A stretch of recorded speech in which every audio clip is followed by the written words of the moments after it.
Marx himself was a complex figure. The early Marx, so you read the philosophical manuscripts and so on, this is coming straight out of the French and German Romanticism. So the kinds of ideas you find expressed in Humboldt and in the more libertarian side of Rousseau himself was very split. But if you take the libertarian part of Rousseau, the Second Discourse on Inequality and Humboldt and so on, all of this that's the background in which Marx grew up. And if you read the philosophical and manuscripts of the early period, they're immersed in this. So his theory of alienation comes out of this. Coerced labor is alienating and counter to human nature precisely for these reasons, for the Humboldtian reasons. When you get to the later Marx, it's sort of like a scholarly debate about whether he changed his mind or just started talking about other things. But anyway, you don't find it any longer. And by that time, Marxism does become, exactly as you say, very detrimental to this. So you get this idea, which you do find in Marx, but he couldn't have believed it, that human nature is just a historical product. And people are just malleable. They're made what their culture turns them into.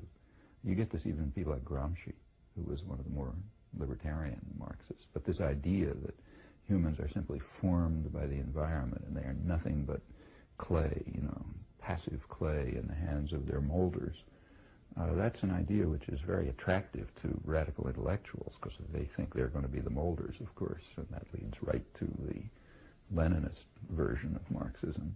And it does become a kind of orthodoxy.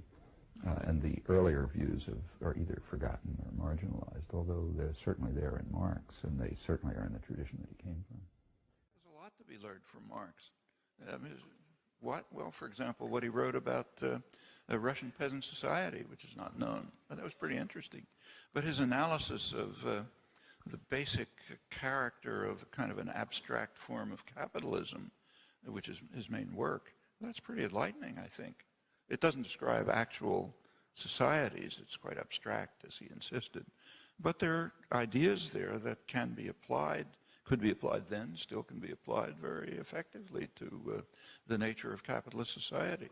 For example, to things like the environmental crisis, which Marx and Engels wrote about in their terms. There's plenty there to learn from.